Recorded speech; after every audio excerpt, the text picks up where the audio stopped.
Welcome back to the horror story channel Bong Toi Trong Dem, Darkness in the Night. Today, the channel proudly presents a ghost story titled The Curse Under the Moonlight. Before we begin, if you find this story interesting, please give me a like and subscribe to support the channel. Thank you for listening, and now let's get started. Autumn in Hanoi often carries a strange atmosphere, a crisp chill in the early mornings, the intoxicating scent of milk flowers in the evenings, and nights with a full moon so bright it seemed to illuminate every brick on the old streets. For Min, however, this autumn held none of its usual romantic charm. Instead, it brought only an indescribable restlessness, like the burden of sorting through unemployment papers and watching his bank balance slowly drain away. Min used to be an office worker at a small advertising company. The job wasn't his dream, but at least it covered rent, utilities, and the occasional drinking night with friends.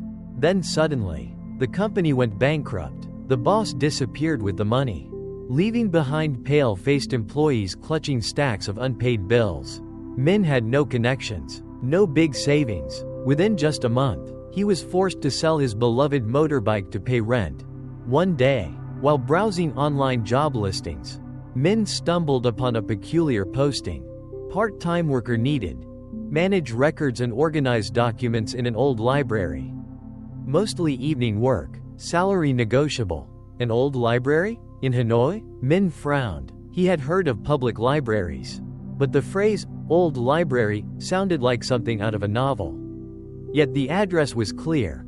A large house on the outskirts, near the dike, not too far from the city center.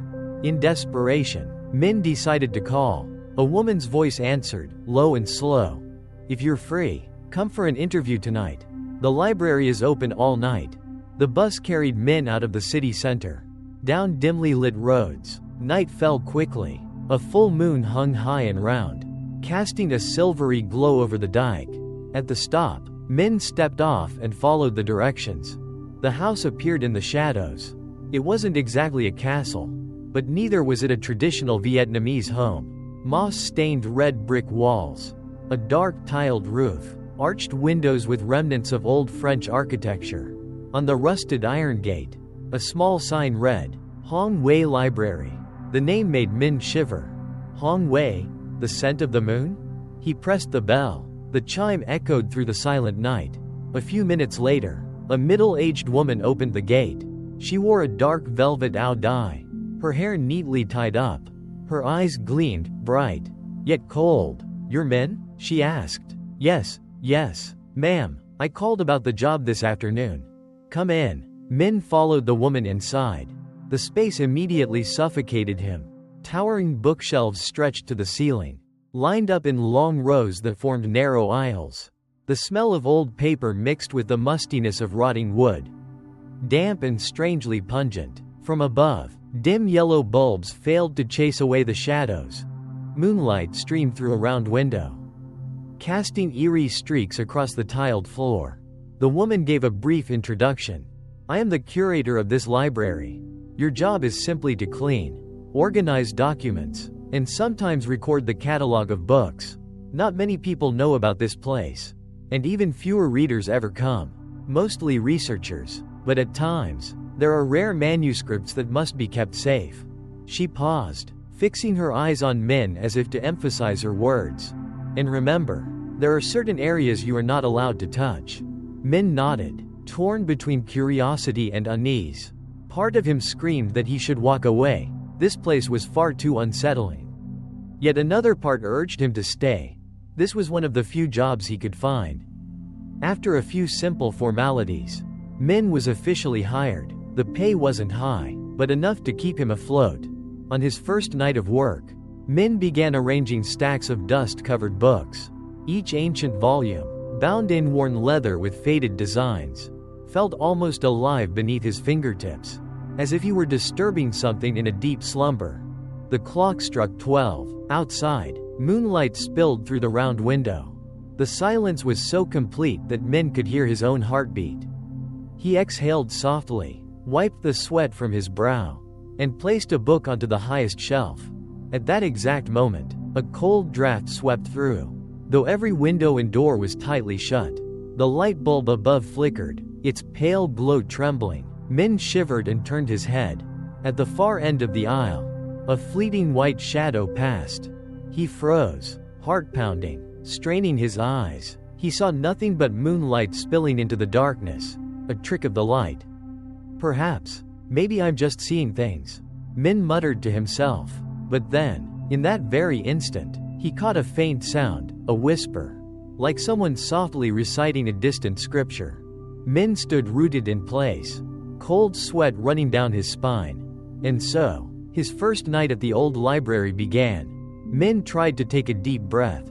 He told himself not to be overly sensitive, but the more he tried to ignore it, the heavier the unease became, like the darkness itself was silently watching his every move. He turned back to the pile of books on the table. Thick volumes, some wrapped in faded red cloth, others bound in cracked leather. Min randomly opened one. Inside were lines of classical Chinese characters mixed with old Vietnamese script. Many pages smudged with ink and covered in strange symbols. He frowned, wondering who could possibly understand such writing. Suddenly, another book fell from the shelf. The dull thud echoed through the silent room, making Min jump. He hurried over and bent down to pick it up. The book had a black cover, thick with dust. The moment his hand touched it, a freezing chill ran down his fingers, completely unlike the feeling of the others. He shivered and quickly set it back. Then, footsteps sounded behind him, clear, deliberate, slow. Is someone else working here? Min swallowed hard and turned around. Nothing. The long hallway stretched on with only flickering yellow light and streaks of silver moonlight pouring in. Not a soul in sight. His heart pounded wildly. Min pressed a hand to his chest, trying to calm himself. Stay calm, it's probably just an echo. He turned back to the desk, tidying up the scattered papers. But as he began to rise, something caught his eye at the far end of the corridor, where the shadows thickened. A figure, fragile, hazy, a young woman in a white dye, long hair flowing loose, standing with her back to him. Moonlight bathed her form, making her shimmer as if woven from mist.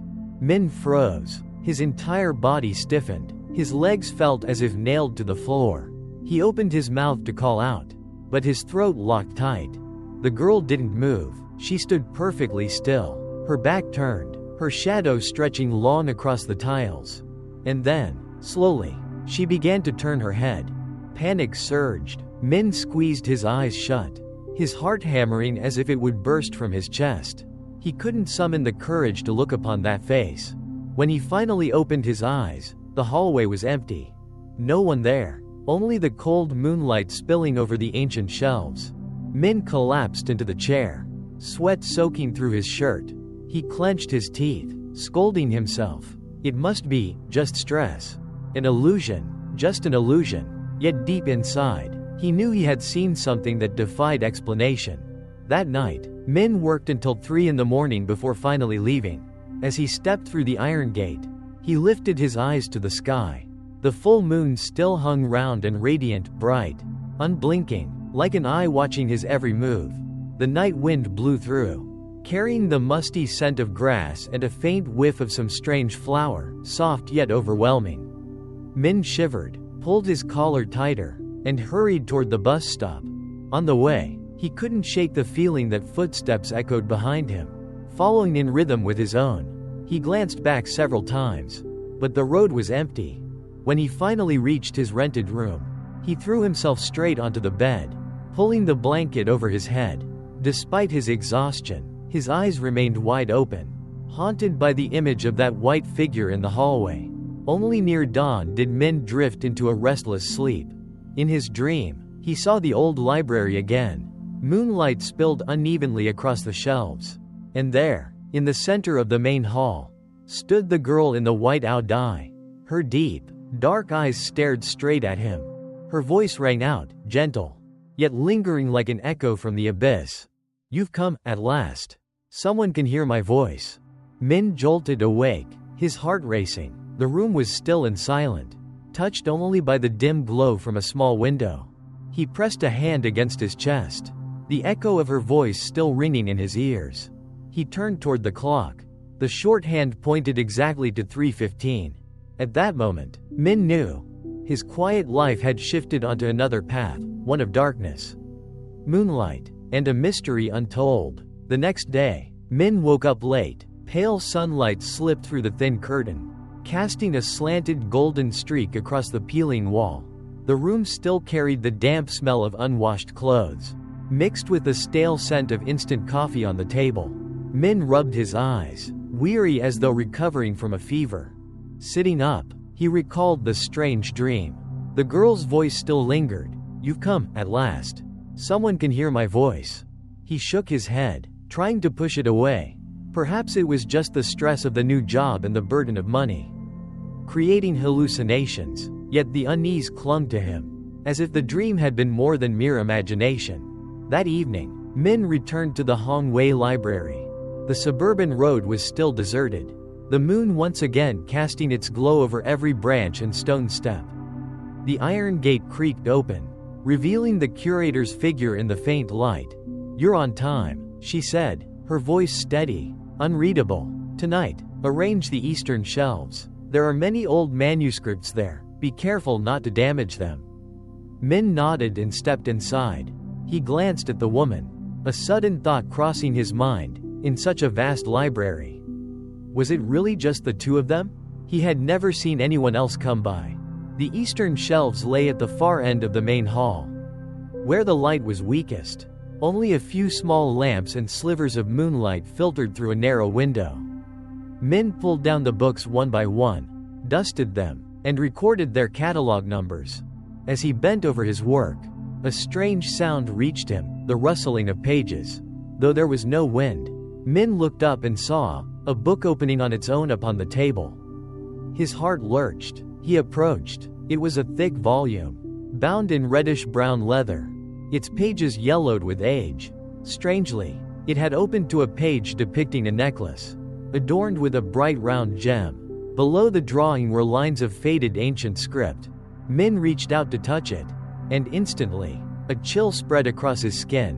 He snatched his hand back, but in that brief contact, an image flashed across his mind, a young woman sitting at a wooden desk, writing intently, her long black hair veiling half her face. Outside, moonlight poured down like a silver curtain. The vision vanished as quickly as it appeared, leaving Min gasping, his hand trembling. "Another illusion," he muttered. Or, could it be something real? That night, Min didn't leave after his shift. He decided to stay, opening several more books, hoping to find clues about the strange image. Time slipped by, and when the clock struck 1, Min slumped over the desk and fell asleep. In his dream, the library appeared once more, clearer and more vivid than reality itself. Moonlight spilled across the shelves, forming shimmering silver streaks, and the girl in the white dye stood right beside him. This time, Min saw her face clearly, delicate features, skin pale as mist, and deep, sorrowful black eyes. Her lips moved. "I am Lin. You touched my book, that's why you can see me." Her voice echoed like the wind, gentle, yet heavy with sadness. Min stepped back, his heart pounding. Who are you? Why are you here?" She did not answer immediately, only extended her hand. It was translucent, trembling like fractured moonlight. "I was betrayed. I died in this place, buried in darkness and lies. I need your help." Min's mouth fell open, but his throat locked tight. A cold gust swept through, the entire dream library shuddering, books crashing down from the shelves. Lin vanished, leaving behind only a lingering whisper. "Seek the truth, under the moonlight. Every lie will be revealed." Min jolted awake, drenched in sweat, his heart pounding like a drum. He looked around. The library was silent. Not a single book out of place. Only the moonlight poured through the window, shining directly onto the desk, onto the very spot where the book with the jade necklace had once been open. He rose, trembling, and approached. Strangely, the book was now closed, as if it had never been touched. On his way home, Min's mind was in turmoil. The dream had been too real, too vivid. The name, Lin, etched itself deep into his thoughts. Who was she? Why was she bound to this library? And why had she chosen him, a mere office worker, to ask for help? He recalled the image of the necklace in the book. Its radiant glow haunted him. Could it truly exist, rather than being just an illustration? Min shuddered. Part of him wanted to quit immediately, to cut ties with this place. Yet another part, the curious, the enthralled, drove him to return, to uncover the truth. Above him, the moon hung cold and bright, like an unblinking eye following his every step. In the days that followed, Min lived in a state of half-belief, half-doubt. He continued going to the library as usual, doing his work of recording and arranging. The curator remained quiet, her deep eyes never revealing emotion. The library lay still, like a forgotten world where time flowed differently from the noisy life outside. But every night, when moonlight slipped through the window, Min felt a chill seeping into every crack. And then, dreams of Lin came more often, sharper, clearer. One evening, as Min was recording catalog entries, the overhead light suddenly went out. The entire hall was swallowed in darkness. Startled, Min quickly turned on his phone's flashlight. The pale beam swept across the shelves. A cold wind whistled through the cracks, carrying with it the rustling sound of hundreds of pages turning at once. Who's there? Min called out, his voice trembling. No answer came, only strange echoes bouncing back. Then, moonlight poured through the glass window, shining straight into the center of the hall. And within that silver glow, a figure slowly appeared. It was the girl from his dreams. Her white-out dye drifted like mist, long black hair covering half her face. Her deep, dark eyes fixed directly on Min. This time, it wasn't a dream, it wasn't an illusion. She was standing there, clearly. Under the moonlight, Min staggered back until his spine pressed against a shelf, cold sweat sliding down his skin.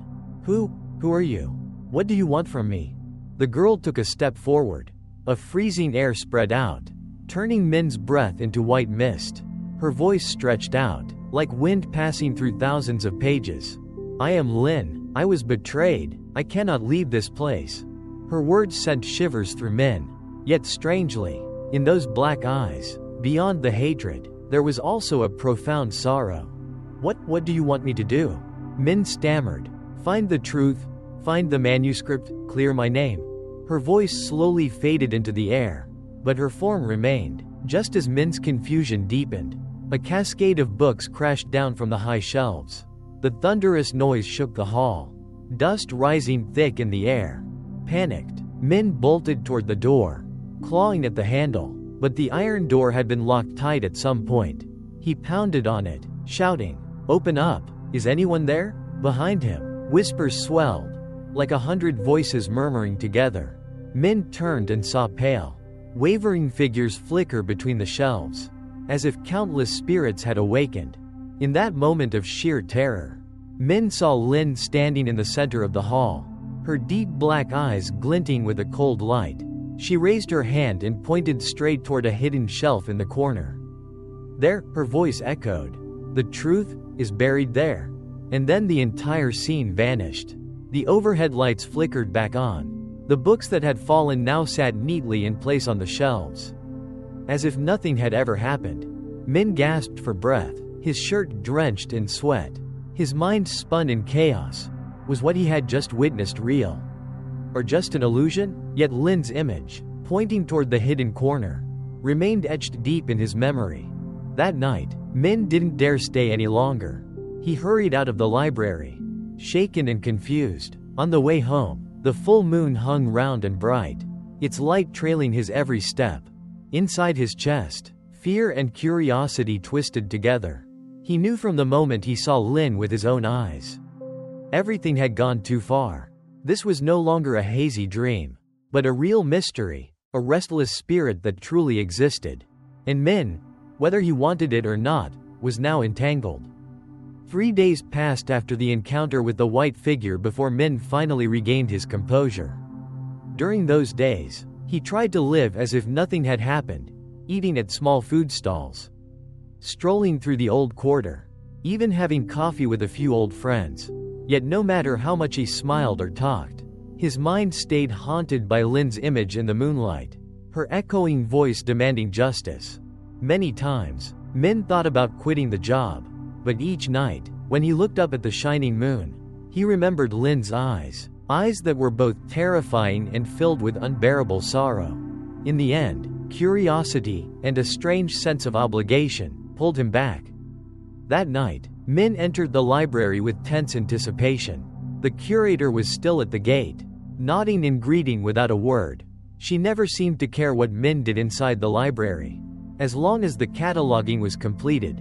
Instead of starting his usual cleaning, Min quietly made his way to the hidden corner where Lin had once pointed. It was an abandoned area, with old shelves stacked high and smothered in dust. He searched, eyes scanning each row. Suddenly, a dark blue book caught his attention, not because of its color, but because it was bound shut with a small silver lock that glimmered under the dim light. A lotus flower was engraved on its surface. Min's heart pounded. He reached out, and a freezing chill shot through his skin. Could this be it?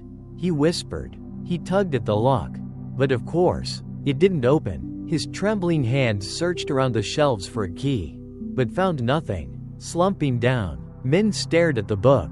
In his head, Lin's voice echoed, "The truth is here."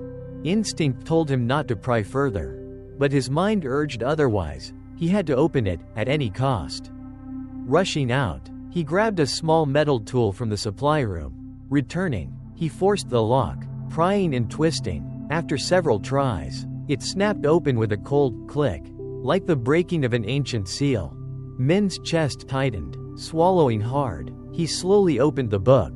Inside, nothing. Empty. No words. No manuscript. Only a small hollow carefully carved into the back cover.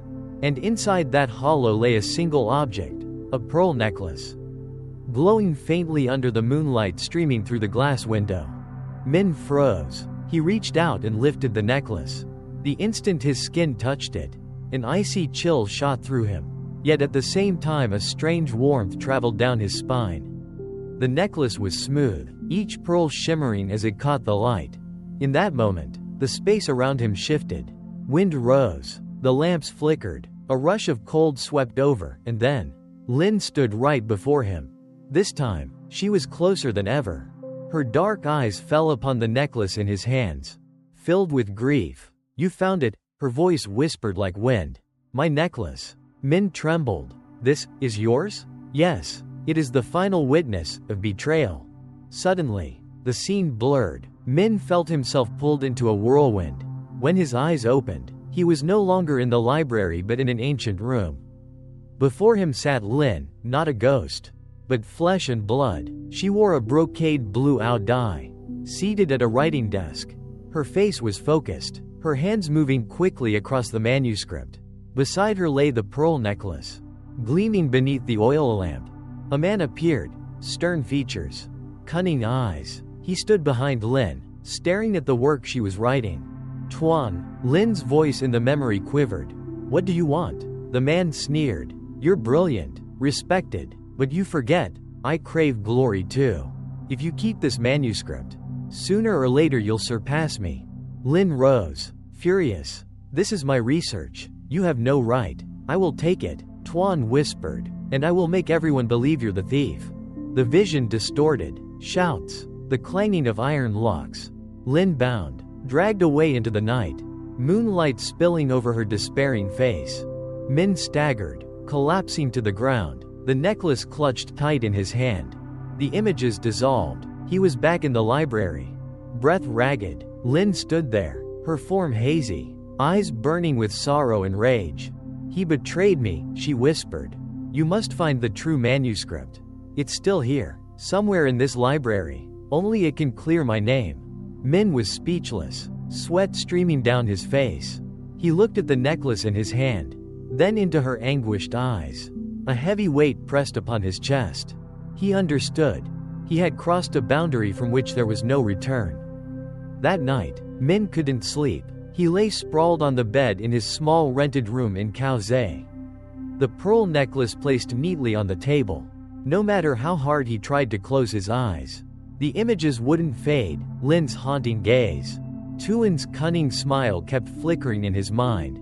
The clock struck midnight. Outside the window, the full moon hung high, glowing brilliantly. Min sighed softly and turned toward the wall. But only minutes later, he felt his body sink into an endless void. When he opened his eyes, he was no longer in his room. He stood inside a dark dungeon, damp walls, cold brick floors, the stench of mold mixed with the metallic tang of old blood. Choking his breath, in the corner, Lin sat huddled, her hands shackled, her face pale. Her once elegant brocade dye was now torn to shreds. She looked up, her tired eyes still burning with light. "You've come," she whispered. Min stammered. Where is this?" "This is where my life ended," Lin replied evenly, as though retelling an old tale. "Tuan accused me of stealing the court's documents. They didn't need proof, they only needed a reason." She lifted her eyes toward the moonlight spilling through a crack in the dungeon ceiling. "I begged, I pleaded for justice, but no one believed me. Death came quietly, on a night of the full moon. They left me here, with no food, no water. After 3 days, I had no strength left." Min shuddered, his throat dry. He wanted to speak, but no words came. Lin continued, "I died consumed by hatred, my soul unable to move on. The pearl necklace was the last thing I had left, a keepsake from my mother. They took it, hid it with the book, to bury the truth forever." Tears rolled down Lin's face, but instead of falling, they dissolved into mist. "I cannot recover the manuscript myself. I need someone living, someone with courage. That someone is you." Min recoiled, shaking his head. I'm just an ordinary man. I don't know anything about this." "You unlocked the seal. You touched the necklace. Fate has bound us together." Lin's voice turned sharp, cold. "You cannot turn away. If you abandon me, the curse will follow you for the rest of your life." The dungeon trembled. Chains scraped and clattered against stone. The walls cracked, darkness flooding in. Min clutched his head, panic surging. What do I have to do?" he shouted. At once, the noise ceased. Lin looked at him, her gaze softening. "Find the true manuscript. It lies somewhere in the library, hidden beneath the dust of time. Only when the truth is revealed can my soul finally rest." With that, she lifted her hand and pointed behind him. Min turned, and there stood a wooden door. Appearing from nowhere, on its surface was engraved the same lotus design as the lock on the book. His heart pounded furiously. He reached out, fingers brushing the wood, when suddenly the scene shattered. Min jolted upright, gasping, his forehead drenched in sweat, his heart hammering in his chest. He looked around, his familiar rented room, moonlight filtering through the curtain, but the pearl necklace was no longer on the table. Panicked, he searched frantically, until he found it resting in his own palm. Cold as ice, Min trembled. That dream wasn't just a dream. He clutched the necklace tightly, collapsing back onto the bed. But sleep never returned. Only Lin's words echoed endlessly in his mind. "If you abandon me, the curse will follow you for the rest of your life." Min couldn't sleep another minute. As soon as daylight broke, he hurried to get ready, his mind still haunted by the images from his dream. He slipped the cold pearl necklace into his coat pocket, feeling as though he were carrying a block of ice against his chest. By noon, he returned to the library. The space looked familiar as ever, towering wooden shelves, the air heavy with the smell of old paper and dust. Weak rays of light filtered through the windows, stretching across the tiled floor. But now, Min knew, this was no longer just a library. He sat down at the work desk, turned on the computer, and pretended to type data. In his mind, only Lin's words echoed again and again. The true manuscript, hidden in the library. Min glanced around, his thoughts drifting to the endless rows of shelves. Thousands of books, documents, ancient records. How could he possibly find one manuscript among this sea of words?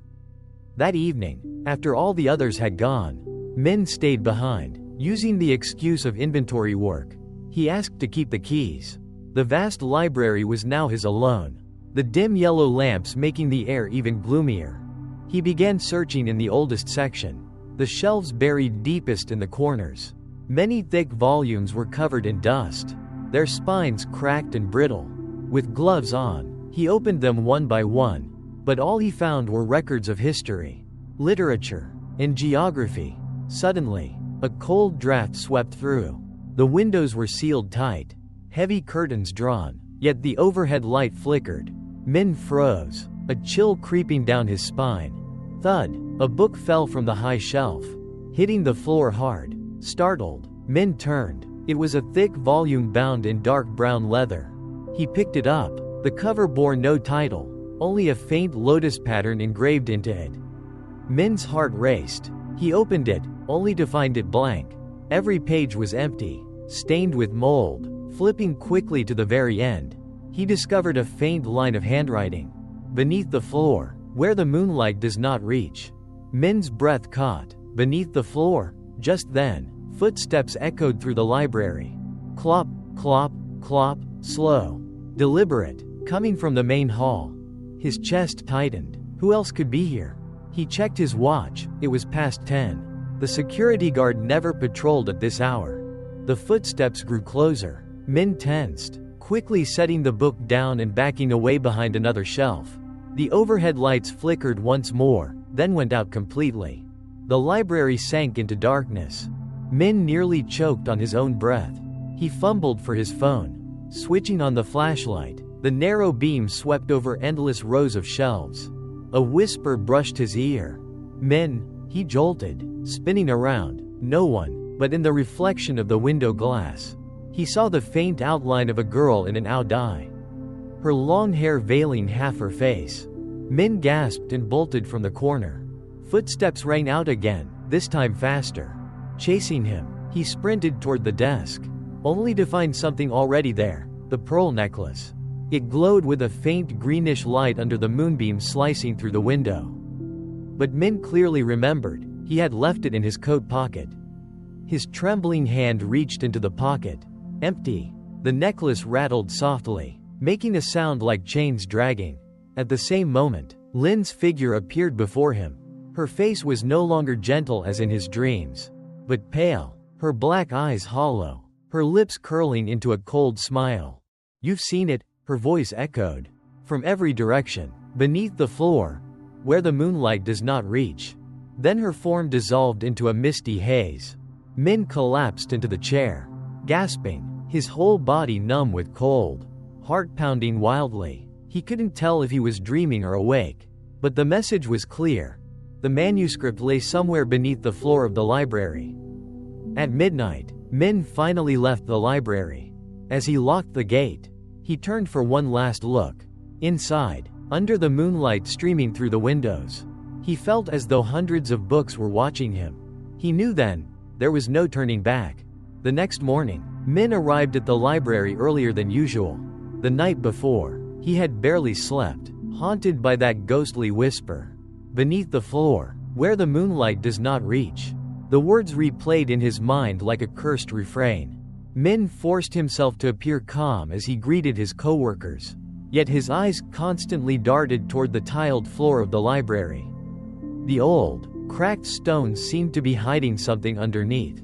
He took every chance to walk the halls, crouching to inspect the ground. Some tiles were faded, others slightly sunken, as if hollow beneath. Min tried to move slowly, pretending to dust, but his nervous eyes betrayed him. "Hey, Min, what are you looking for?" Han, a longtime colleague, asked from behind. Startled, Min nearly dropped his rag. He turned, forcing a smile. "Oh, I noticed some cracked tiles. I was worried a visitor might trip, so I was checking."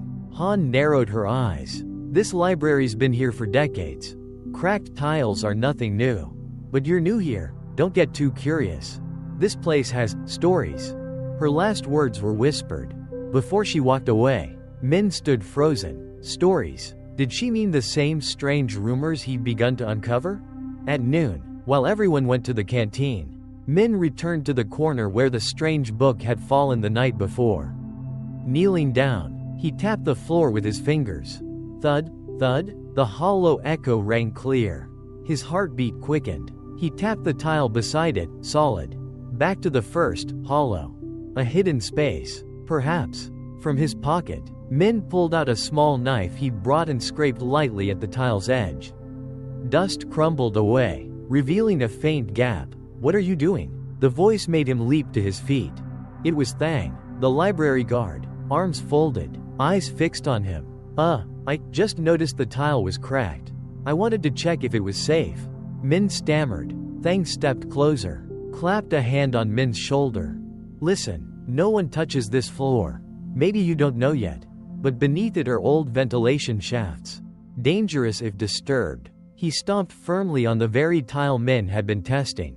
But instead of caving in, it held solid. Thang shot Min a sharp look. "I'm serious. Don't pry. There are things in this library, best left alone." With a weak laugh, Min nodded, but inside, his conviction only grew stronger. There was a secret buried here. By late afternoon, when most visitors had left, Min slipped back to that corner. Yet now, the floor was bare, the brown leather book from the night before, gone. He searched the shelves frantically. Nothing, as if the book had never existed. Just then, his phone buzzed, a message from an unknown number. "Search beneath the floor. Trust no one. The full moon will reveal all." Min froze. His hand trembled as he held the phone.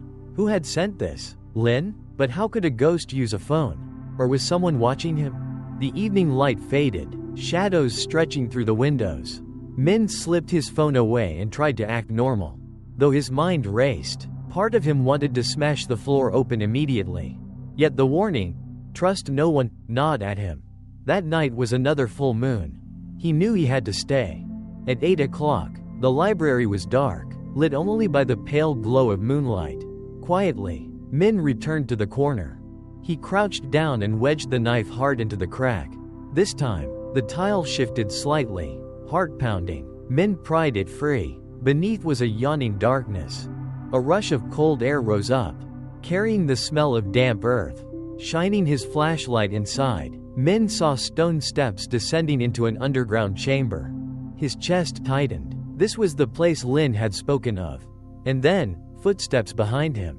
Clop, clop, slow, deliberate, chillingly familiar. Min whipped around. Empty. But on the wall nearby, the shadow of a woman in a flowing ao dai appeared.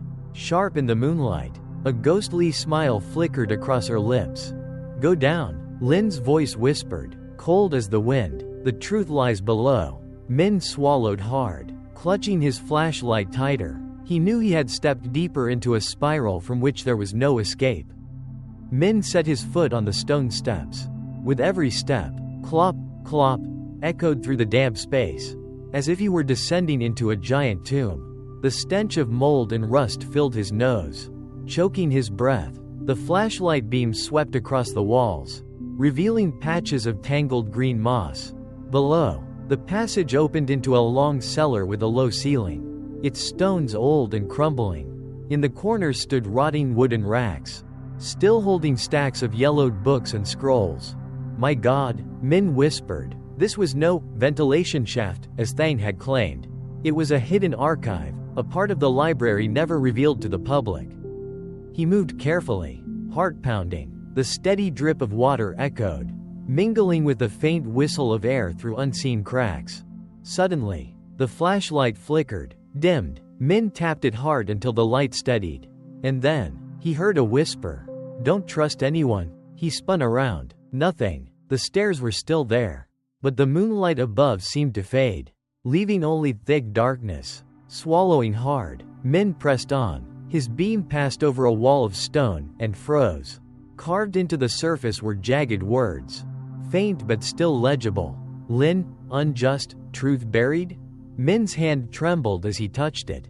Who had carved these words? Was it Lin herself, in her final days in the dungeon? A cold gust brushed the back of his neck. Min shivered. Another sound joined his own footsteps, the clinking drag of chains. He swung the beam left. At the far end of the cellar sat a slumped figure at a decayed wooden desk. Long hair veiled its face.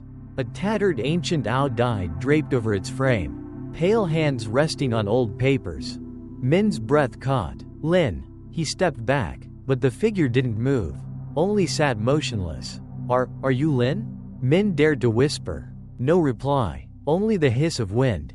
He edged closer, one step at a time. When he was within 2 meters, the light revealed the truth. A skeleton in the rotted out eye. Its skull bowed over a thick journal. Min's heart nearly stopped. This was Lin's remains, or what was left of her after centuries. Shaking, he reached for the journal resting beneath the brittle hands. The pages were yellowed, the brush strokes smudged, but the words were clear. Day, month, year? He framed me. The manuscript is not lost, he hid it. I had no chance to defend myself. They imprisoned me here in the darkness. If anyone finds this, please clear my name. The truth lies in a secret compartment, beneath the great stone table. Min's pulse thundered. A secret compartment? Beneath the stone table? Where? Just then, a rustling noise behind him. He spun with the flashlight, and nearly screamed. On the stone walls, shadows appeared, dozens of dark figures, thin and warped, their faces blurred, hollow eyes fixed on Min. They neither moved nor spoke. Oh God! Min stumbled back, nearly tripping. Then, all at once, the shadows raised their heads and exhaled a single long, mournful sigh. The sound was like dozens of spirits crying together, drilling into Min's skull until he reeled. The flashlight sputtered, then died. Darkness swallowed everything. In that moment, a freezing hand clutched his shoulder. Min spun, shouting, "Who's there?" A whisper slid into his ear. The secret compartment, beneath the stone table, find it. The flashlight flared back to life. The shadows were gone. Only a few books lay scattered on the floor. Panting, sweat dripping down his spine, Min remembered the words in the journal. Secret compartment beneath the great stone table. He swept the beam around until, in a far corner, a square stone table came into view, thick with dust. Trembling, Min approached. The heavy slab was smooth on top, but along its edge was a narrow gap. He jammed the knife into it, pushed with all his strength until the surface shifted slightly. Beneath was a hollow. His heart raced. He shone the light down. Inside lay a scroll wrapped in aged cloth, sealed with a silver lotus stamp. The manuscript, the hidden truth. Min's hands shook as he pulled it free. But at that instant, a shriek ripped through the chamber. The skeleton at the desk lurched upright, its jaw clacking with a grotesque crackle. At the same time, Lin's form materialized behind him, eyes burning red, hair whipping wildly. You've touched it, her voice roared like a storm. Clear my name, or you will die in my place. A furious wind howled. Candles burst a light across the chamber, illuminating a cellar filled with drifting spirits. Clutching the manuscript to his chest, Min knew he had reached the very heart of the curse. Min clutched the old paper with the words, beneath the floor, where the moonlight does not reach. He hadn't slept a wink the night before. Footsteps, the swaying out eye, Lin's hollow eyes, they all whirled endlessly in his mind. Tonight, with the moon rising again, he decided to test his fate. The library lay in silence. Min swept his flashlight across the shelves, heading toward the far left corner of the first floor, a place untouched by moonlight, where the air was thicker with damp mold. He crouched over the tiled floor. The beam revealed a few discolored tiles. Kneeling, he tapped them lightly. Talk, talk, the hollow sound rang clear. His heart lurched. He wedged a small iron bar into the crack. After several tries, one tile lifted, exposing a gaping black space. A chill surged out like breath from a cave. Could it be? Min swallowed hard. He pried up more tiles. Beneath was a rotting wooden hatch. Pulling it open, the stench of mildew and rust rushed out. A narrow staircase descended into darkness. He hesitated. Lin's voice echoed in his head. Beneath the floor, where the moonlight does not reach.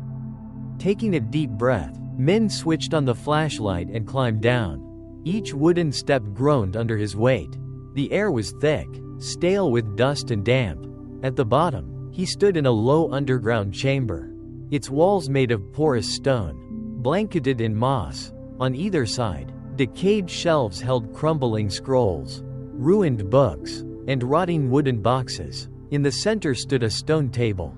Atop it, a large wooden chest sealed with rusty iron. Min approached, trembling, and pried it open. The old lock gave way easily. Inside, a skeleton. The tatters of a white-out dye still clung to the bones. Hanging from the ribs was a fragment of a pearl necklace, identical to the one Min carried. He froze. This is Lin's remains? The flashlight flickered. A gust of cold rushed in. A figure materialized behind him. Min spun. Lin, her face clear, tears streaking down, yet her eyes burned with bitterness. This is where I was abandoned, her voice broke. Accused, forgotten. Min stumbled back, heart hammering. I'll help you, I promise. The manuscript. Lin lifted a hand, pointing to the stone table. Find it. Min shoved the chest aside. Beneath its base was a hidden compartment. Inside lay a brown leather-bound journal. Its spine rotted but intact. He opened it. Pages of old Nam script filled its leaves. At the end was a section written in a different hand. I Tuan. Out of envy. Destroyed Lin, but the truth will one day be revealed. Min's hands shook, his eyes widening. Tuan's confession. He looked up to tell Lin, but she was gone. Only the lingering cold remained. Suddenly, a deafening noise filled the chamber. The decayed books on the shelves cascaded to the ground. Crashing in unison, darkness spread, swallowing the flashlight's glow. Then came the whispers, hundreds of voices rising together. Return it, return it. Do not take it. Clutching the journal, Min staggered back toward the stairs. Out of the shadows, dozens of pale figures emerged. Faceless, drifting toward him. He bolted up the steps, the wood creaking under his feet. Behind him, the ghostly footsteps pursued. Just as he reached the hatch, it slammed shut. Min pounded, screaming, "Open, let me out." In desperation, he yanked the pearl necklace from his pocket and raised it high. It glowed, casting a greenish-blue light across the chamber. The spirits wailed, dissolving into mist. The hatch suddenly burst open. Min scrambled out, gasping, cold sweat pouring down his face. He replaced the tiles, sealing the entrance, and hugged the journal to his chest. Looking back, he glimpsed the full moon through the window, round and bright. Within its silver halo, Lin's faint figure appeared, smiling sadly. Min knew he had stepped deeper into the ghost's game. And now, there was no turning back, because in his hands lay the key to the entire truth. Morning at the old library was nothing like the night. Sunlight streamed through the windows, dust floating in the air like tiny golden sparks. To outsiders, it looked like nothing more than a peaceful, dusty archive, harmless, ordinary. But to Min, after last night, everything had changed. He sat in his small office, hands trembling as he opened the brown leather journal he had retrieved from the underground vault. The smell of rotting paper and mildew rose up, but his eyes clung to the handwritten words. Most of it was in Nam script, the cryptic language of old scholars. Min barely understood it, but at the end, the words were clearly written in rushed, shaky Kwok Nu. I Tuan, a so-called scholar, out of envy destroyed Lin. She was brighter than me, favored by our master, while I was only a shadow. I accused her of stealing the manuscript. When they chained her in the dungeon, I thought I was safe. But her spirit would not relent. I hear her voice in my sleep. In the night wind, in the shining moonlight, cold sweat trickled down Min's back. Tuan not only confessed, he hinted that after Lin's death, her spirit haunted him. He flipped further. The last pages had been torn out, but at the edges of one sheet, faint words remained. If anyone finds this, remember, Lin was not only a victim. Min's hand shook violently. Not only a victim? What did he mean? That night, Min brought the journal back to his rented room. He spread it on the table, poring over every word under a lamp. The Nam script gave him a headache. He snapped photos and sent them to an old friend, Dung, a lecturer in Han Nam studies at the university. Within half an hour, Dung called back, his voice urgent. Where did you get these pages? Min, this is a rare kind of manuscript. About forbidden knowledge, ancient occult texts tied to supernatural rituals. A chill shot through Min. You mean, like magic? You could call it that. These aren't ordinary documents. They were carefully hidden. Whoever touches them risks misfortune. Be careful. Min ended the call, his mind spinning. So, Lin had studied these things? Late that night, as Min sat at his desk, a soft tapping came at the window. Talk, talk? He spun around. A faint silhouette of a woman shimmered in the moonlight. A silk dye drifted in the night breeze. He opened the window. Lin stood there, her eyes gentle yet bottomless. You've read Tuan's journal? Her voice whispered like wind. Yes. He admitted he destroyed you. But at the end, Min stammered. He wrote you were not only a victim. Her gaze flashed. Then she lowered her face, voice trembling. Don't believe him. The words of a traitor are not worth hearing. But, in the journal, there are pages about forbidden knowledge. You studied them, didn't you? Lin was silent for a long time. The night breeze billowed the curtains, the air thickening like ice. At last, she spoke. I only sought to protect myself. But they used that as my condemnation. Min stared into her eyes. Under the moonlight, they shimmered not only with sorrow, but with a flicker of ferocity. His throat went dry. Something in his gut told him Lin hadn't told him everything. The next day, Min returned to the library. He resolved to search the underground chamber again, the place where Lin's remains lay. He lifted the hatch, descended the steps. The vault was as silent and cold as before. The wooden chest and skeleton sat undisturbed. But this time, Min noticed the far wall. Symbols were carved faintly into the stone, circles, lines, tangled patterns like a ritual diagram. He shone his flashlight, snapping photos. That night, he sent them to Dong. Within minutes, his friend called back, breathless. Min, that's a kind of soul-binding formation. The ancients used it to trap a spirit, to prevent it from passing on. You mean, Lin was imprisoned here? Min whispered. Yes, and whoever carved it had mastery of the occult. Not an amateur. Min froze. If Lin was only a victim, why were forbidden rituals carved around her remains? Or, had she herself tried to use them for revenge? That night, Lin appeared again. This time, not gentle. Her figure materialized in the mirror as Min washed his face. A faint smile. Eyes dark and endless. You doubt me? She whispered. Min stumbled back, shaking. I just want the truth. If you were innocent, why are there rituals in that chamber? Her face shifted in an instant, from gentle to icy. She drifted close, hissing at his ear. Because the traitor was not only Tuan. The entire library betrayed me. The lamp above flickered, shadows thickened. When the light steadied, Lin was gone. Only a whisper lingered in the room's corners. Clear my name, or join me in the grave. Min collapsed to the floor, heart hammering. He knew there was no turning back now. Late afternoon, the library was as empty as usual. The other staff had gone home, leaving only Min alone in the vast reading hall. Outside, the sun sank blood red, and darkness crept steadily through the tall windows. Min was no longer calm. After seeing Lin the previous night, he knew he stood at a dangerous crossroads. Either push forward to uncover the truth, or flee while there was still time.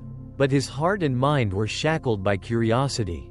He could not stop. He returned to the underground chamber, where Lin's remains rested. This time, Min searched more carefully, not just the floor, but also the cracks in the walls.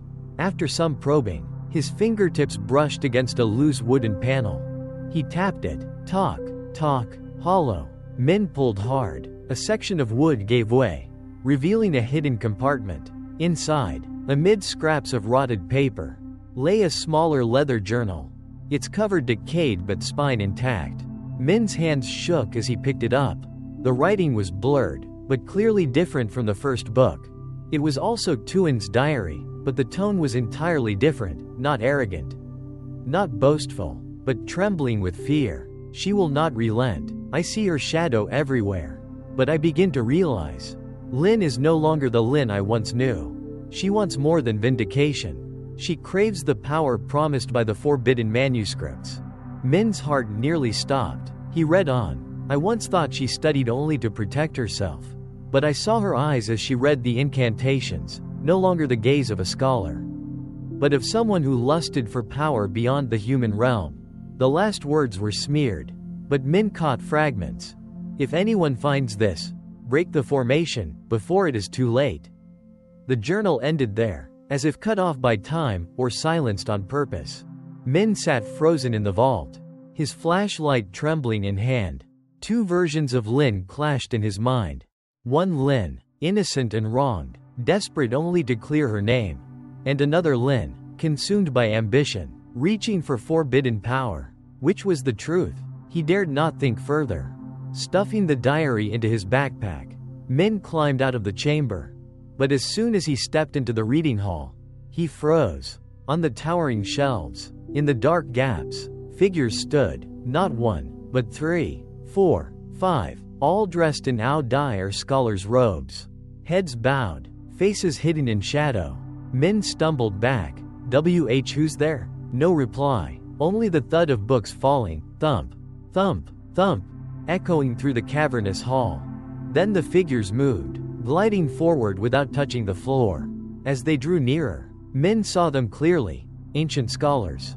Faces ashen, eyes hollow, lips purple with death. A whispering chorus rose, voices overlapping as if from rotting throats. We were betrayed, we are cursed. Min clutched his backpack to his chest, trembling. I didn't harm you, I just want the truth, he shouted. The spirits halted, moaning in unison. The truth is blood and curse. At that moment, a familiar gentle laugh floated from deep within the library. Lin, you've frightened him enough. Leave. In an instant, the phantoms dissolved into the shadows, vanishing as if they'd never been. Only Min and Lin remained in the hall. She stepped closer, her face tender, eyes gleaming like moonlight. See? This place overflows with restless souls. Only you can help free me. Min gripped his backpack tighter, his voice breaking. But Tuan's journal says, you wanted more than the truth. He wrote that you reached for power? Lin's eyes darkened, then quickly softened. She laid a cold hand on his shoulder, whispering, you trust me, don't you? Just give me the manuscript, and I'll be free. You'll be safe too. Min's throat closed. He gazed into her eyes. They were like a clear lake. Yet beneath the surface, something swirled, deep, pulling. He no longer knew if he could believe her. That night, Min returned to his room. Drained, he locked the door, turned on the lamp, and reread the second diary. The faded lines felt like Tuan's desperate cries. Not a boastful betrayer, but a victim consumed by what he had unleashed. Lin, she has changed. I do not regret harming her. I regret awakening the hunger in her heart. Min buried his face in his hands. If this was true, then what had he been aiding all this time? A wronged soul, or a force deliberately bound by the seal? Outside, the full moon loomed. A cold gust blew through the window, snuffing out the desk lamp. In the darkness, Lin's voice caressed his ear. Sweet as honey. Don't be afraid. Choose me, and I will show you the power of truth. Min trembled, unsure how much longer he could resist. Min jolted awake in the middle of the night, his shirt drenched in sweat. The dream had felt too real. He was walking through the library, the floor covered in blood-red symbols. At the center sat Lin, eyes glowing, clutching the manuscript. Around her, other scholars knelt low, bound by invisible chains. He gasped for breath and switched on the light. Pop! The bulb burst and died, plunging the room into darkness. Cold moonlight streamed through the window, chilling him to the bone. A whisper floated in the air. Min, come to me? Lin. Min clutched his head, trying to steady himself. It's just a dream, just a dream. But then soft footsteps echoed inside his room. He wasn't alone. He spun around. In the corner stood Lin, still in her white Ao-Dai, hair cascading loose, her face beautiful yet icy. She didn't walk, she glided, like moonlight across a lake. I need you, she said, her eyes shimmering, threatening to drown him. No one else can break the formation. Formation? Min stammered, backing against the wall. What do you want from me? You saw the other spirits. They're bound by the curse Tuan left behind. Only you, because you unlocked the silver seal, can break it. She extended her hand, voice sweet as lullaby. Help me. And you'll save yourself too. Min clutched his backpack tighter. Tuan's words haunted him. Break the formation before. But the entry had been cut short. Would breaking it set Lin free, or unleash something far worse? He whispered, trembling. I need time to think. Lin's smile faltered for an instant. But she didn't rage. She only murmured, very well. I'll wait, but not for long. The next morning, Min called in sick to the library. In truth, he spent the day poring over both diaries, scrutinizing every line like a hidden code. The first diary, Tuan boasting of his betrayal, openly admitting his crime. The second, Tuan terrified, claiming Lin had hungered for forbidden power. The two journals, written only months apart, contradicted each other completely. Which was true, or were both true? Tuan's arrogance turning to fear as Lin changed. By dusk, Min made up his mind. He packed a flashlight, a small knife, and a pouch of rock salt, his grandmother's old talisman against spirits. The library loomed dark as a fortress. Min crept through the halls, his heart hammering, the silence pressed down, so heavy he could hear the rush of blood in his ears. He reached the underground door, but before he could touch it, he froze. Red light flickered through the cracks, like fire blazing inside. His chest tightened. He pushed the door open. The sight stole his breath. The floor was covered in jagged symbols drawn in dried black blood. At the center stretched a wide circle, the manuscript lying open at its heart. Its yellowed pages crawled with words that slithered like snakes. Around the circle, a dozen spirits knelt low, their faces pale as death. Eyes rolled white, lips mumbling in a language Min couldn't understand. Above them, Lin stood in a shaft of moonlight pouring through a crack in the roof. She wasn't looking at Min, her eyes were fixed on the manuscript. Lips moving in incantation. The air was thick, stinking of blood and rot. Min gagged. He shouted, Lin, stop. She turned slowly. Her eyes blazed like twin green flames. You came. Good. Just one more step, and the seal will open. Do you want freedom, or something more? Her smile twisted, both sorrowful and ravenous. I want freedom. Mine, theirs, and yours. But Min saw it, the hunger burning in her gaze. Far beyond simple release. He raised his fistful of salt. If you're deceiving me, I'll fight back. The chamber roared as winds whipped violently. The kneeling spirits lifted their heads, staring at Min with hollow sockets, groaning in unison. Stay with us? The door slammed shut behind him with a thunderous bang. Min was trapped. Lin glided closer, her gown trailing across the bloody floor. Her voice was velvet and ice. All you must do is place your hand on the manuscript. The circle will break. You will be freed, with me. Min trembled. Two voices warred inside his mind. Trust her, she was wronged.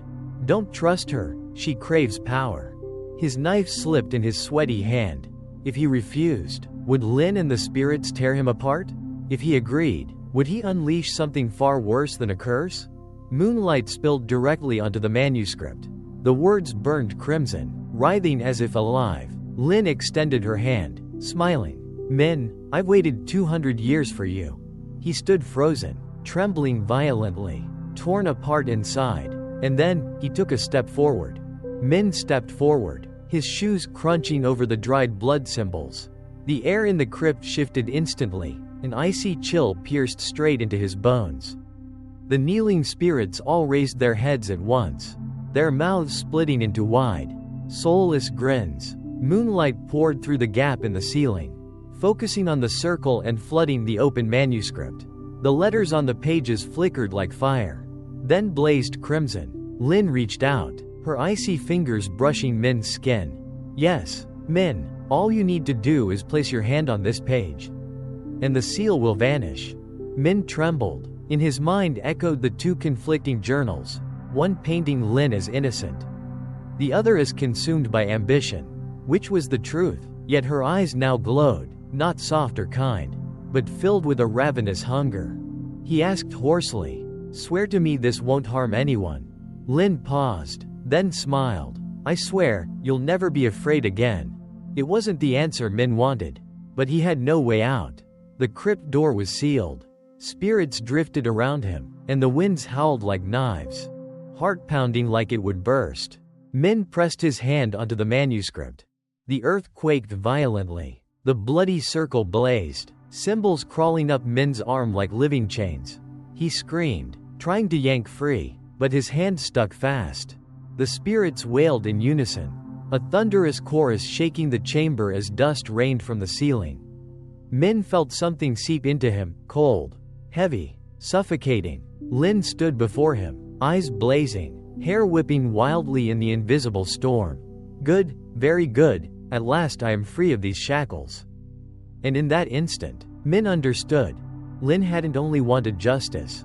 She wanted power. The seal had imprisoned not just her spirit but an immense force, and now he had broken it. You tricked me?" Min shouted, thrashing desperately. But it was too late. Crimson light burst from the manuscript, filling the chamber. The trapped spirits convulsed, then disintegrated in screams of agony. Their black smoke funneled into Lin's body. She transformed before his eyes. Her once gentle face hardened, her skin pale as marble, her eyes blazing green fire. She threw her head back and laughed, voice ringing like thunder. 200 years, and finally it ends. Panicked, Min pulled out his knife, slashing at the blood symbols binding his arm. The blade cut his skin, blood spilling, but the markings only tightened, biting deeper like chains of fire. He collapsed to his knees, crying out, "Stop! If you were ever wronged, why kill them?" Lin looked down, her expression softening for a flicker. Then she shook her head coldly. "I didn't kill them. They've only returned to where they belong. Their strength now belongs to me." She stepped out of the circle, walking with the poise of a dark goddess. With each step, the stone cracked, seeping rivulets of blood. Min clawed his way toward the edge. Then, crack, a floorboard outside the circle split open, revealing a hidden hollow. Within it gleamed a silver-lit object, a small wooden chest, bound by a silver lotus-shaped lock, just like the one that once held the pearl necklace. A surge of instinct struck him. That's the real key. Not the manuscript, the silver chest. He lunged for it, his arms still shackled by bloody runes. Lin shrieked, her voice shaking the walls. "Don't touch it!" The chamber convulsed. Red lightning whipped out like fiery whips. A raging gust slammed Min to the ground, but his hand still clutched the chest's edge. At that moment, the crypt door burst open above. A voice roared down, "Min, drop the manuscript." It was old Mr. Kwong, the senior librarian. He stormed down the steps, holding a bundle of burning incense. As he entered, he scattered ashes across the ground, a smoky barrier flaring to life. Lin screeched, recoiling, her eyes burning with fury. "Mr. Kwong," Min cried, "what do I do?" The old man pointed at the chest. "Seal it again, quickly." "But, Lin, she's not the girl you think she is. She used human blood to fuel her spells." Min froze. Could it be true? The second diary's warnings were real? Lin's voice slashed through the air, shrill and venomous. "You old fool, how dare you interfere?" She hurled a blast of red fire. Mr. Kwong raised a wooden staff, blocking it, but staggered back, blood trickling from his lips. Min had no time left. He yanked the chest open. Inside lay a crumbling yellow talisman, ink faded with age, yet as the lid lifted, the talisman flared with blinding light. The bloody chains around Min's arm exploded into ash. He collapsed, gasping. Light from the talisman wrapped around Lin. She shrieked, her body trembling, beauty twisting into horror. "No, I waited 200 years. Don't take this from me." Min clutched the chest, trembling, heart pounding. He knew, this moment would decide everything. Reseal Lin and end it, or let her loose and face catastrophe. White smoke billowed from the talisman, swirling like fog as it wrapped around Lin. Her screams reverberated through the crypt, so chilling the very stone walls trembled. Min clutched the silver chest, sweat pouring down his face. Mr. Kwong staggered closer, his hands trembling as he traced ancient symbols into the air. "Hold it tight, don't let her escape," he shouted, voice ragged. The talisman's light became golden chains, binding Lin's body. She writhed, hair flying, eyes blazing, yet instead of weakening, she laughed through the pain. Ha ha ha, you think a tattered charm can stop me? Red smoke poured from her, coiling around the golden chains, eating away at them. The talisman hissed, like molten metal being quenched. Mr. Kwong's face paled. No, she's absorbed too much resentment. The seal isn't strong enough anymore. Min panicked, rushing to help, but a blast of scorching wind flung him backward. His head slammed against the stone, blood running down his brow. Through the haze, Min saw Lin's face shift, cruel one moment, gentle the next, her eyes brimming with tears. Min, have you forgotten?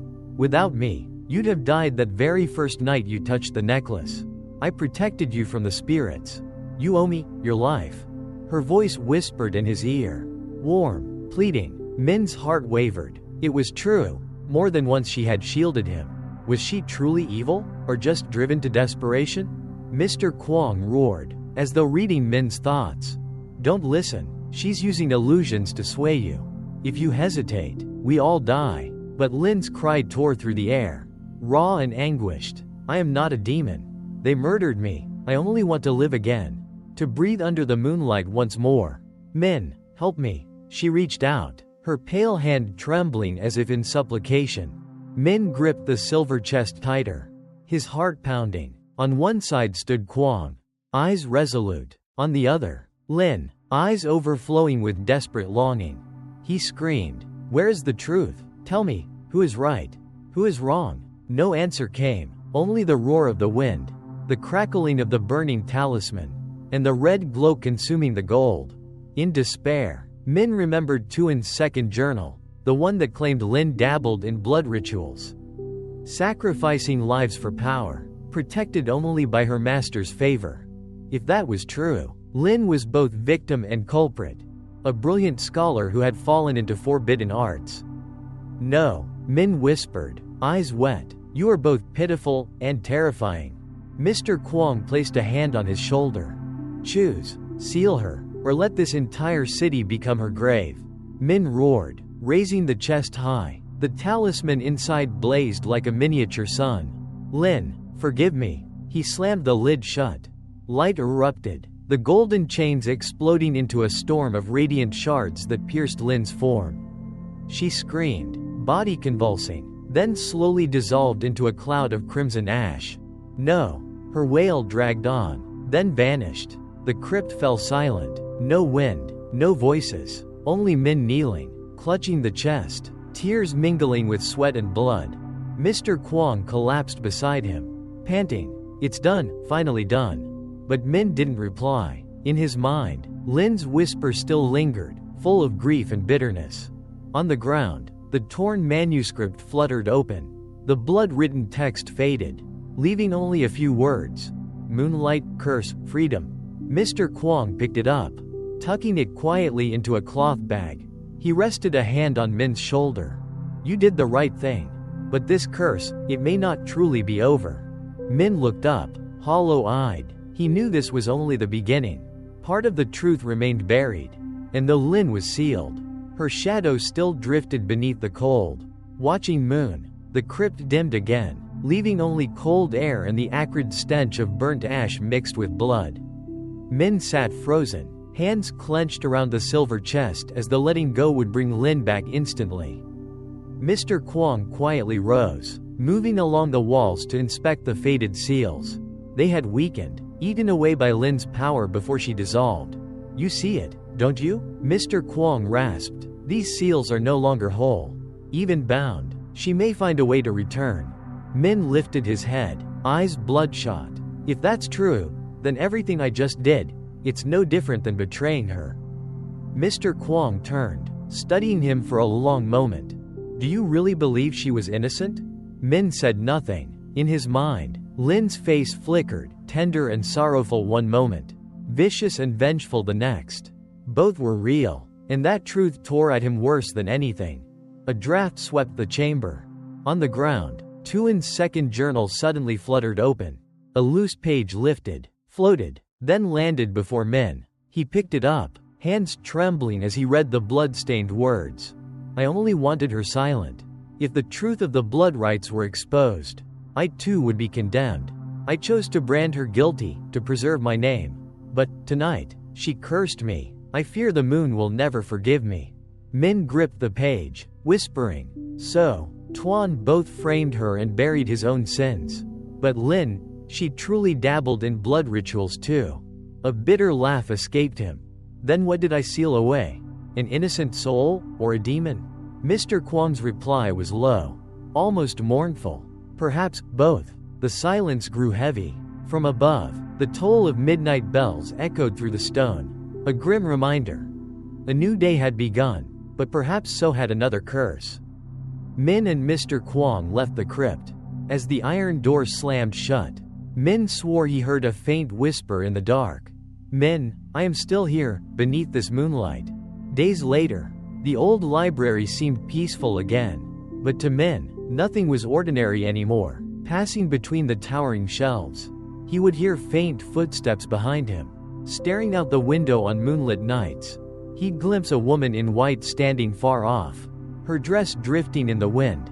Sleep abandoned him. Dreams of Lin clung relentlessly. Sometimes she smiled, laying a gentle hand on his shoulder, whispering she was freed. Other times she screamed, accusing him of betrayal. One day, Min confronted Mr. Kwong. Will I be cursed too? The old man sighed. Anyone who touches a vengeful spirit bears its mark. You are no exception. But how you face it, that decides your fate. What do you mean? Min pressed. I mean, on the next full moon, she will come to you. If your heart holds firm, she will vanish forever. If you falter, she will take your body and walk the earth again. Min froze. Then, what must I do? Mr. Kwong did not answer right away. At last, he murmured, there is only one way, return the truth. Expose everything, so guilt and innocence alike stand in the open.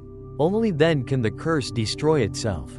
Min fell silent, chest tightening. The truth still lay buried in those books, in the hidden memories of the library. And he knew, time was running out. The warning moon. A week later, Hanoi faced another full moon. Min sat alone in the library office. The window half open, moonlight spilled across his desk, glinting off the silver chest. At first it was still. Then, faintly, tap, tap, as if someone knocked from inside.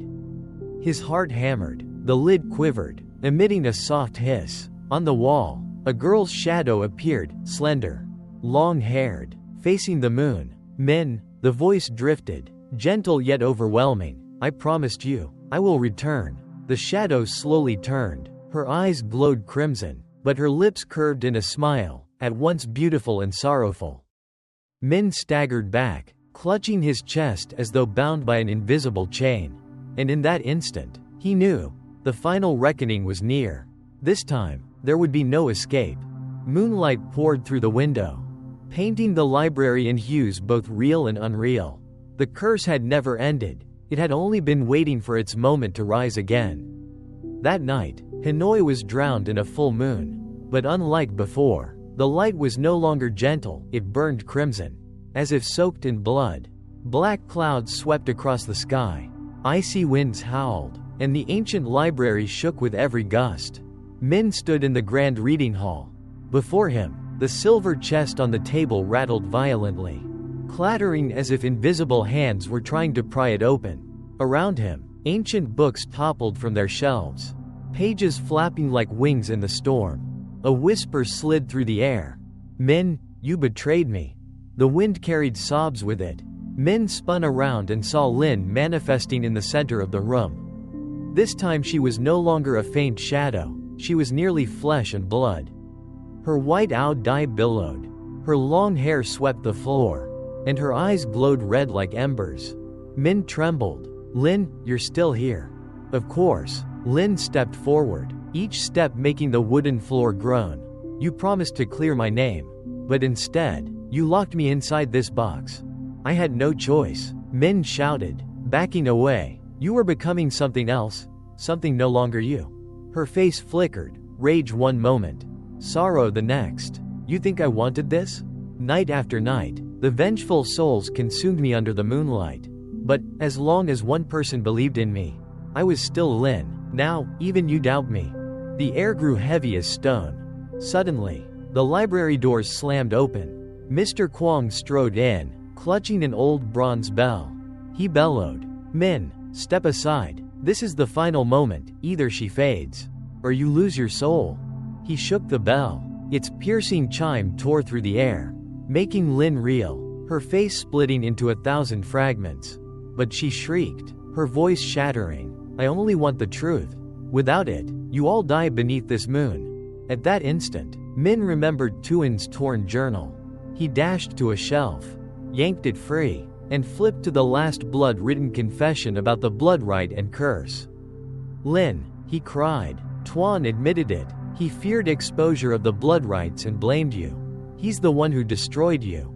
Lin froze. The red in her eyes flickered, dimming. "He admitted it?" Min thrust the stained page forward.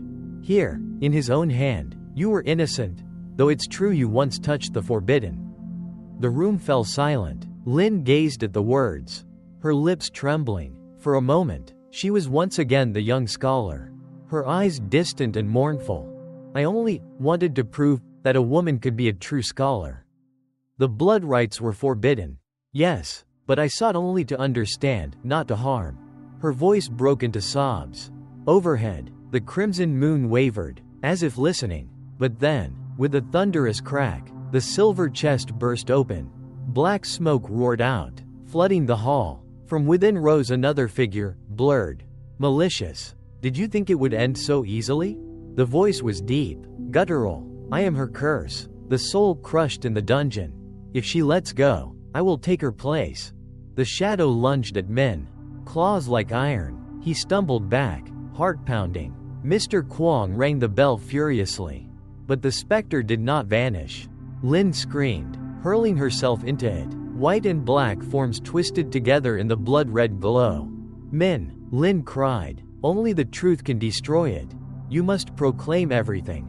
"Proclaim? To who?" Min shouted. "To the world," she screamed. "Only when truth shines will the darkness dissolve." Clutching the journal, Min realized, as long as it remained hidden, the curse would endure. Through the chaos, he surged forward, lifting the blood-stained journal high under the moonlight, shouting as if the heavens themselves could hear. Lin was innocent. Tuan was the traitor. Here is the proof. This truth will never be buried again. The crimson moon blazed into pure silver light.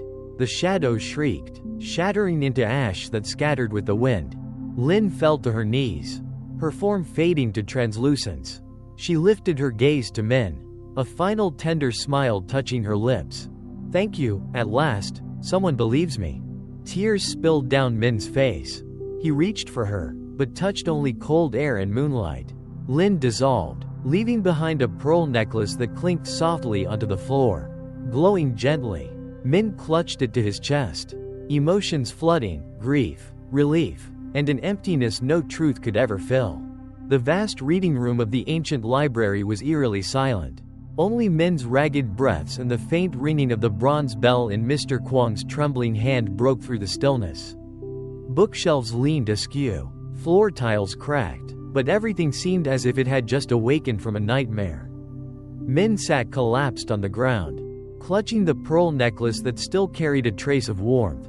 He closed his eyes, his heart pounding, haunted by the image of Lin dissolving beneath the silver moonlight. Mr. Kwong stepped closer, laying a hand on his shoulder. "It's over. She has been freed." But Min lifted his reddened eyes, his voice shaking. "What about me? I opened that manuscript. I'm the one who stirred all of this." Mr. Kwong was silent for a moment, his eyes heavy with sorrow. "Yes, but you are also the one who ended it. Sometimes karma doesn't come from a single person, but from the flow of history itself. Lin needed a witness, and you have become that witness." Min clenched the necklace in his fist. "I saw her dark side. If I hadn't revealed the truth, maybe she would have been swallowed whole by it." "That's right," Mr. Kwong nodded. "Every human carries both light and shadow. The real question is, which part do we choose to nurture?" Outside, the wind had stilled. The full moon still hung in the sky. No longer blood red but once again silver and pure. The entire library was wrapped in an uncanny peace. As if nothing had ever happened. Min stood up, gazing around. Books still lay scattered on the floor. Traces of the violent haunting remained. Yet the suffocating heaviness had lifted. "Mr. Kwong," Min whispered, "do you think there are other curses hidden in this library?"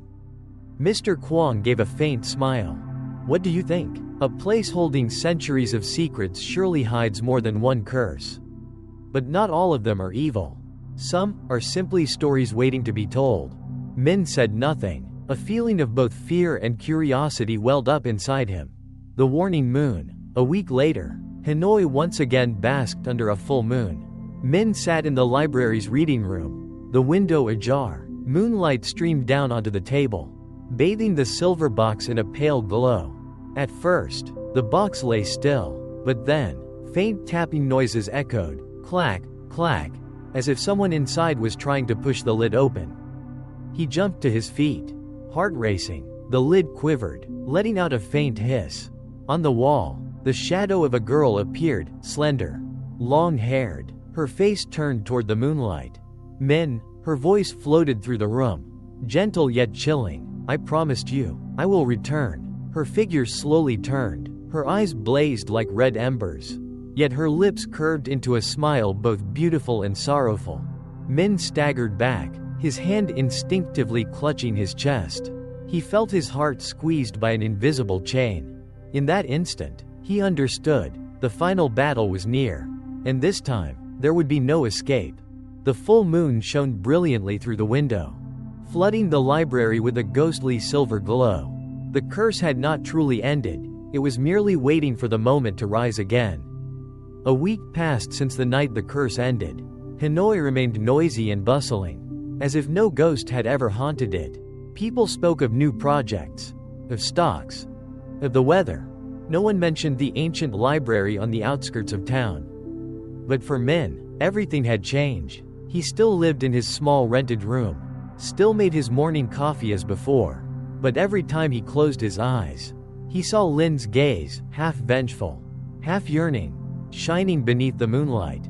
The pearl necklace was always in his pocket, no longer cursed, yet whenever he touched it, he swore he could hear the faint rhythm of a heartbeat. One afternoon, Min returned to the library. Hanoi's autumn sky was clear, golden sunlight spilling across the dirt road leading to the gate. The great wooden doors had been repaired. No trace of that shattered night remained. Mr. Kwong stood waiting on the steps, leaning on his cane. His face was aged, but his eyes were sharp. "You came," he said with a smile. Min walked slowly, each step heavy. He lifted his gaze to the imposing library, where thousands of books loomed like thousands of watching eyes. "Mr. Kwong," Min began, "I've thought a lot. I was just an unemployed office worker. I never imagined I'd face ghosts or history itself. But that night, I realized, if no one protects the truths that have been buried, they will be lost forever." Mr. Kwong nodded, lips trembling with emotion. "You understand now." Min drew a deep breath, then spoke clearly. "I'll stay. I'll take over this library." At that moment, a gentle breeze passed by. Above, the faint outline of the daytime moon peeked through the clouds. Min shivered, but instead of fear, he felt an odd peace. In the days that followed, Min began his new work, organizing books, cataloging old manuscripts, and most of all, reading. Each book felt alive, carrying its own soul. Some held joy, others tragedy, others secrets no one had touched for centuries. At night, when sitting alone in the vast reading hall, he sometimes heard the wind slip through like whispers. He no longer trembled. Instead, he answered silently in his heart, "I hear you. I'll tell your story." Mr. Kwong no longer appeared often. He left Min to handle things, visiting only occasionally with advice. One afternoon, he handed Min a bronze key etched with a crescent moon. "This is the master key of the library. From now on, this place is yours. Guard it as you would a flame in the dark." Min gripped it tightly, his heart pounding. A month later, the Institute of History held a major conference to officially present Lin's story. Min was invited as the one who uncovered the manuscripts. Before hundreds of people, he stood at the podium, lights shining down. His hands shook, but when he saw the reconstructed portrait of Lin on the giant screen, a young woman in a white-out dye, eyes bright in a gentle smile, his fear vanished. He spoke slowly. Lin was more than a scholar. She was proof that intelligence and justice can be buried by jealousy and lies. But in the end, the truth will always surface. I am no hero. I was simply someone who happened to hear her call, and I chose to believe. The hall fell silent. Then applause erupted, wave after wave. Min looked up at her portrait. In the brilliant light, he thought he saw Lin smiling. That night, Min returned to the library. The full moon hung high, silver light spilling across the stone steps. He entered the reading room and opened the window to the cool night breeze. He placed the pearl necklace on the table. Beneath the moonlight, "Lin," he whispered, "the truth has been returned to you. You are remembered as you deserve. I'll continue. I won't let other stories be forgotten." A soft breeze swept through, carrying the faint fragrance of lotus flowers. Min smiled, his eyes glimmering with resolve. Outside, the full moon shone not as a curse, but as a reminder. Whenever the moon rises, darkness awakens, but that is also when truth must shine brightest. He closed the library doors. The bronze key clutched firmly in his hand. A new path had begun. The curse beneath the moonlight had ended, leaving behind the image of Min, once a man who accidentally unleashed tragedy. Now a guardian of truth, Lin was freed, but her memory, and countless other secrets, still lingered in the library, waiting for their turn to be told.